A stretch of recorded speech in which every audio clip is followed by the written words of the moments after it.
Welcome to the Dani Diaries, and it's all going to be about music, love, work, life.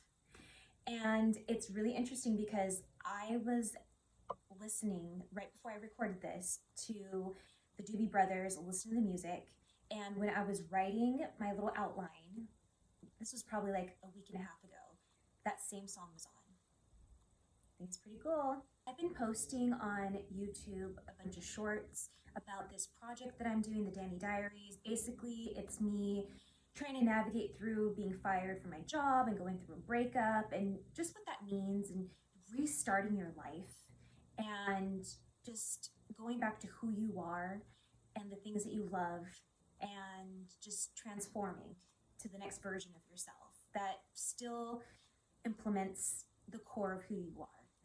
So that's what I'm doing.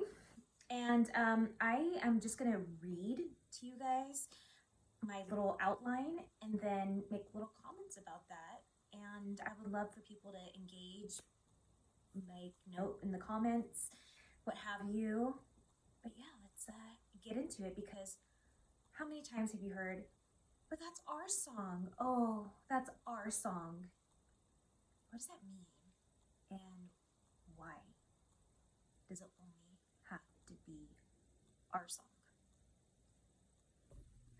Alrighty, Roo, let's do this. Point number one, because I'm that intense. The power of music. I'm not talking about traumatic or negative associations, although perhaps that might apply to you. It's that fuzzy, sentimental feeling you get when you hear a song that you and another one or ones call our song. This can be with anyone, family, romantic interests, friends, coworkers, what have you. The moment you hear it, everything may stop for just a moment. It becomes almost sacred. If you share it with someone who's no longer in your life, this may cause such pain that you can no longer enjoy that song, or you choose not to enjoy it anymore.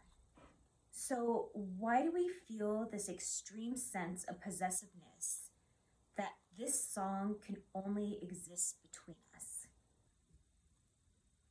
So basically what I'm trying to say is I understand there's different genres of association, whether it's extremely traumatic or what have you. And I'm not really touching base on the things that you need to see your therapist for.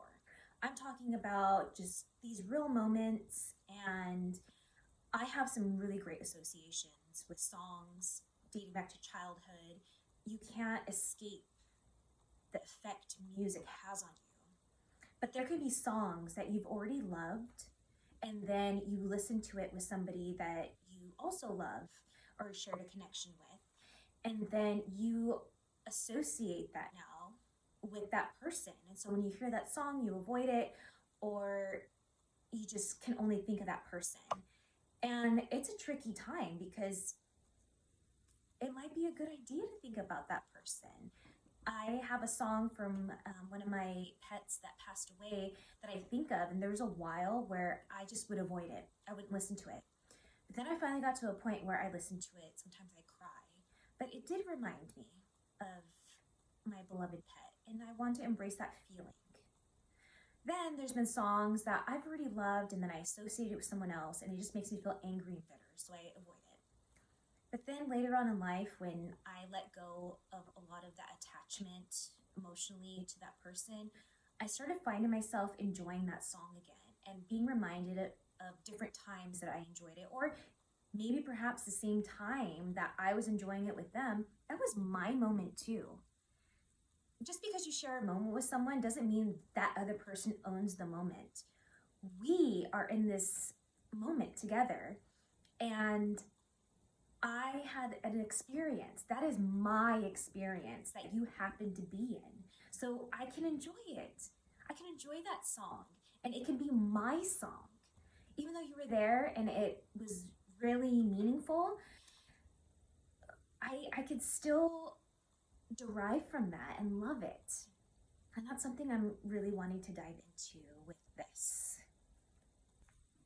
that brings me to our next point.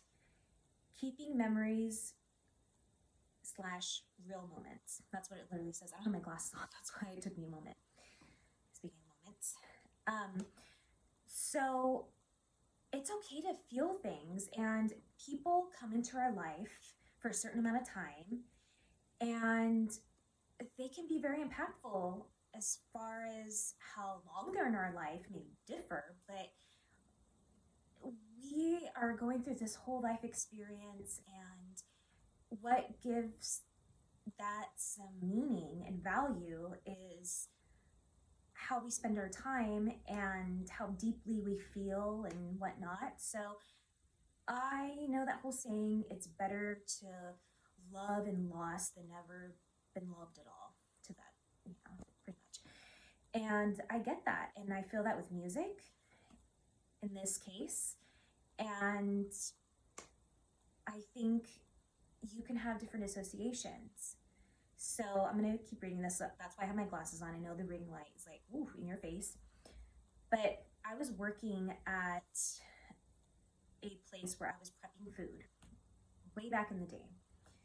And they would play a lot of Steely Dan. And my ex and I would listen to a lot of Steely Dan and a lot of yacht rock.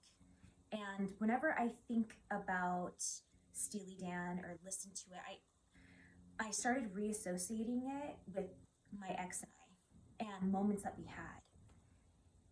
And then I also reflected on the moments that I had by myself when I was at his house.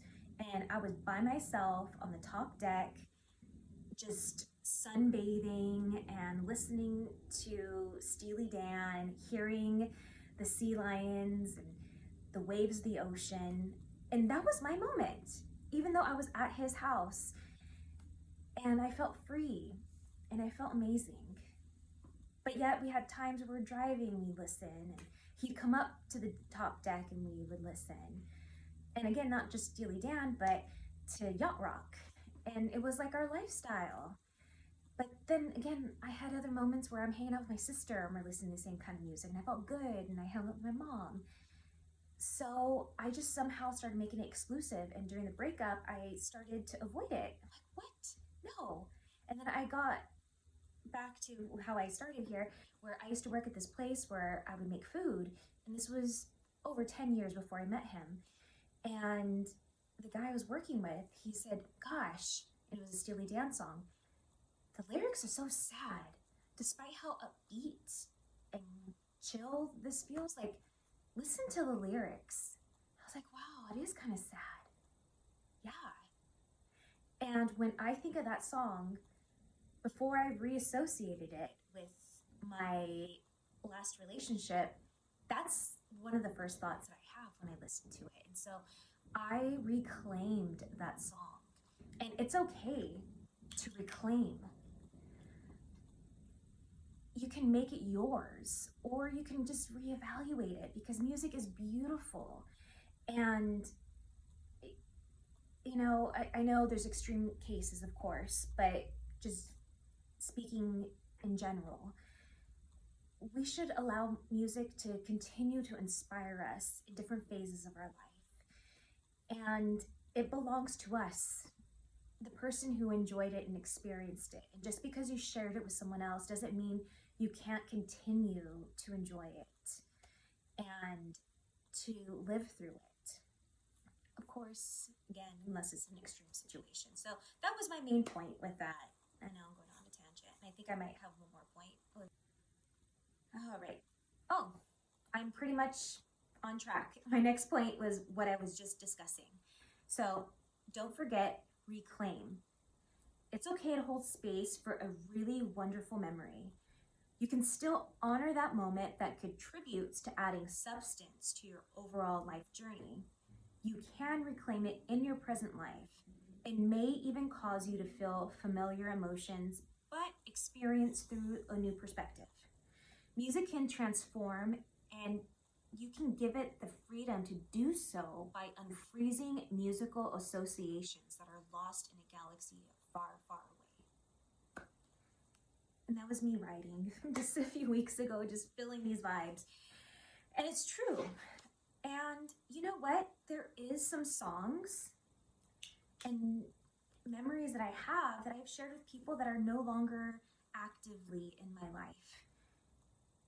And I like those feelings and moments, and it's okay that they happened. And it gave my life great meaning and purpose, and it fit in that time of my life. So, yeah, I can honor that as long as it didn't make me feel uncomfortable. Yes, I can. And I can have peace with that and say, wow, the beauty of music, how I can feel things on my own and then have this moment with someone. And like, music can live in so many different realms in different capacities. And so can our emotions with people as well. We can be deeply in love with someone, and then life happens and we love them, but it's different, and then we fall out of love with them and into love with someone else, but still can appreciate the nostalgia, the genuineness, the teachings that someone brought us. And I feel the same can be applied to music in a sense. So that is my whole shebang, I'm pretty sure. Oh my gosh, do I have... Oh, number 4. I can read this even though I'm like blinded by the green light.